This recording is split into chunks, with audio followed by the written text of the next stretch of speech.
Sairam, Sri Sairam, Jai Jai Sairam, Chapter 25. In this chapter, we'll see about Damu Anna, Khazar of Ahmednagar, speculations, and Amra Leela. Preliminary. We begin this chapter with the prostration with all our 8 limbs to Sai Baba, who is an ocean of mercy, the God incarnate, the Parabrahma, and the great Yogeshwara. Victory be unto Sai Baba, who is the crest jewel of the saints and abode of all auspicious things, Atma Ram, and the sole refuge of the devotees. We prostrate ourselves before him who has attained the aim and end of life. Sai Baba is always full of mercy. What he wanted on our part is wholehearted devotion to him. When a devotee has got firm faith and devotion, his wishes are soon fulfilled. When the desire arose in the mind of Hemant Pant to write the life and Leelas of Sai Baba, he immediately got it written by him. When the order to keep the memos was given, Hemant Pant was inspired and his intellect got strength and boldness to undertake the finish the work. He was not, as he says, qualified to write the work, but the gracious blessings of Baba enabled him to complete the undertaking, and thus you have this Sat Charitra, which is a cistern or a Somkant jewel, from which nectar in the form of Sai Leelas oozes out for the readers to drink to their heart's content. Whenever a devotee has complete and wholehearted devotion to Sai Baba, all his calamities and dangers were warded off and his welfare attended to by Baba. The story of Damodar Savlaram Razane, Khazar of Ahmednagar, alias Damu Anna, illustrating the above statement is given below. Damu Anna. The readers are aware that a mention of this gentleman was made in the 6th chapter regarding the celebration of Ram Navami festival in Shirdi. He went to Shirdi about the year 1895 AD when the Ram Navami Utsav celebration began, and since that time he has been providing an ornamental flag for the occasion every year. He also feeds the poor and the fakirs who come there for the festival. His speculations, cotton trading. A Mumbai friend of Damu Anna wrote to him that they should do some cotton speculation business in partnership, which would bring them about 2 lakhs of rupees as profit. In his statement made about the year 1936 to Mr. B.V. Narasimha Swamy that the proposal about speculating at Mumbai in cotton was from a broker who was not to be a partner and that he was to be the sole adventurer. The broker wrote that the business was good and involved no risk and that the opportunity should not be lost. Damu Anna was vacillating. He could not at once determine to venture into the speculation. He thought over this, and as he was a devotee of Baba, he wrote a detailed letter to Shama giving all the facts and requested him to consult Baba and take his advice in this matter. Shama got the letter next day, and when he went with it at noon to the masjid and placed it before Baba, he asked Shama what the matter was and what the letter was about. He replied that Damu Anna of Nagar wanted to consult him about something. Then Baba said, "What does he write and what does he plan?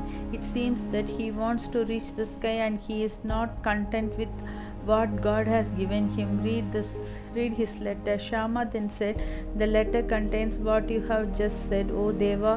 You sit here calm and composed and agitate the devotees, and when they get restless, you draw them here, some in person and others through letters.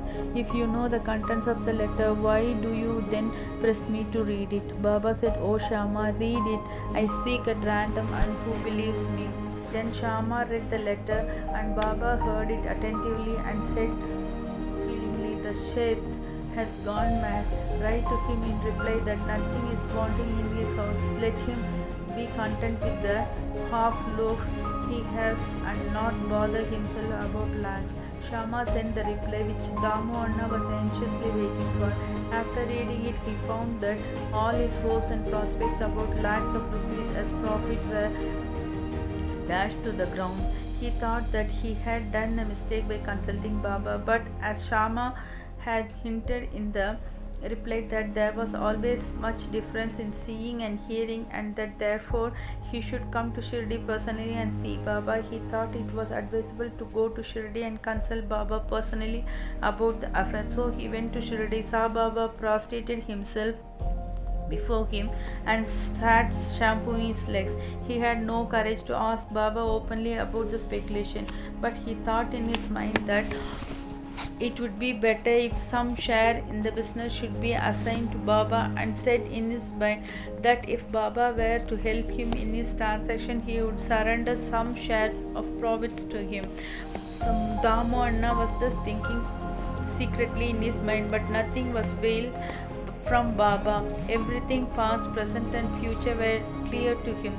A child wants sweets, but his mother gives bitter pills. The former spoil his health, while the latter improve it. So the mother, looking to the welfare of her infant, coaxes and gives bitter pills. Baba, kind mother as he was, knew the present and future prospects of his devotees, and therefore, reading Damu Anna's mind, he openly spoke to him. Babu, I do not want to be entangled in any such worldly things. On seeing Baba's disapproval, Damu Anna dropped the enterprise, grain dealing. Then he thought of trading in rice, wheat, and other grains. Baba read his thought also and said to him, you will be buying at 5 Cs and selling at 7 Cl rupees. So this business was also given up. The rise in the prices of grains was kept up for some time, and Baba prophecy seemed to be falsified, but in a month or two there was abundant rain everywhere, and the prices suddenly fell down, and therefore those who stored grain suffered a severe loss. Damu Anna was saved from this fate. Needless to say that the cotton speculation, which was conducted by the broker with the help of another merchant, also collapsed with the severe loss to the adventurers. After seeing that Baba had saved him from 2 severe losses in cotton and grain speculations, Damu Anna's faith in Baba grew stronger, and he remained a true devotee of Baba till his passing away. Amralila, mango miracle. Once a parcel of about 300 good mangoes was received at Shirdi. It was sent from Goa by one Mamlatdar named Rale to Sai Baba in the name of Shama. When it was opened, all the mangoes were found to be in a good conditions.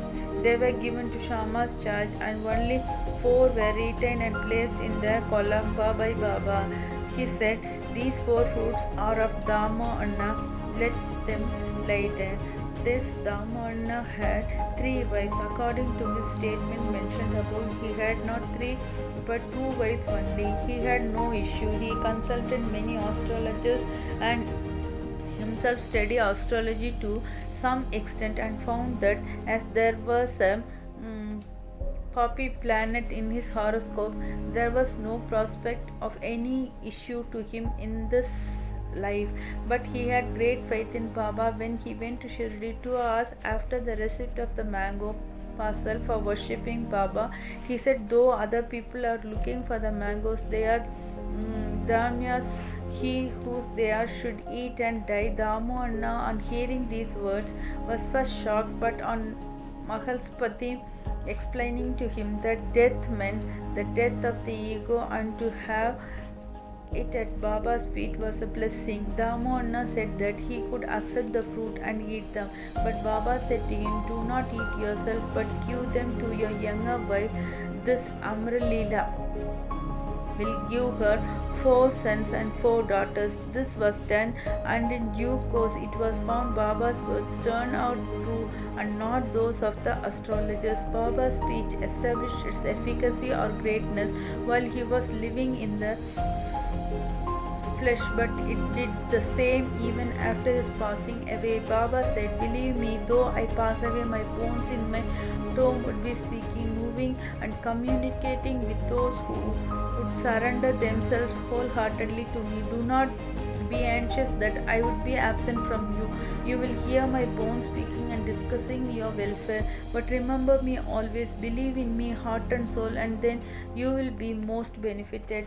Prayer. Hemant Pant closes this chapter with the prayer, O Sai Sadguru, the wish fulfilling tree of the Bhaktas. We pray, let us never forget the lose sight of your feet. We have been troubled with the sins and outs in the sons are now free us from the cycle of births and deaths, restrain us from the outgoing of our senses to their objects and introvert us and bring us face to face with the Atma. As long as this outgoing tendency of the senses and the mind is not checked, there is no prospect of self realization. Neither son nor wife nor friend will be of any use in the end. It is only you who will give us salvation and bliss. Destroy completely our tendency for discussion and other evil matters. Let our tongue get a passion for chanting your name. Drive out our thoughts and make us forget our bodies and do away with our egoism. Make us ever remember your name and forget all other things. Remove the restlessness of our mind and make it steady and calm. If you just clasp us, the darkness of night of our ignorance will vanish and we shall live happily in your light.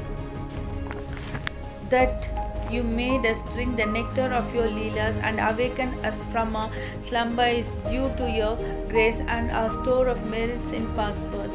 Note in this connection the following extract from Damohanna's statement mentioned above is worth perusal. Once, when I sat at his feet along with many others, I had two questions in my mind and he gave answers to both. There are so many crowding to Sai Baba, do they all get benefit from him? To this he replied orally, look at the mango tree in blossom. If all the flowers become fruit, what a splendid crop it would be.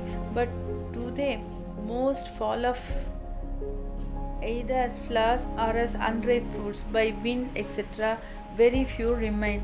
The second question was about myself. If Baba were to pass away, how hopelessly adrift I would be and how am I to fare them? To this Baba answered that he would be with me whenever and wherever I thought of him. That promise he had kept up before 1918 and has been keeping up after 1918. He is still with me. He is still guiding me. This was about 1910 to 1911 when brothers separated from me and my sister died and there was a theft and police inquiry. All these incidents made me very disturbed. When my sister died, my mind was much upset. I did not care for life and enjoyments. When I went to Baba, he pacified me and his upadesh and made me eat a feast of Puran Poli at Appa Kulkarni's house. There was a theft in my house. A 30-year-old friend of mine stole my wife's jewel box, including her auspicious nut. I wept before Baba's photo. The next day, the man returned the jewel box and asked for pardon. Bow to Sri Sai. Peace be to all. Thank you.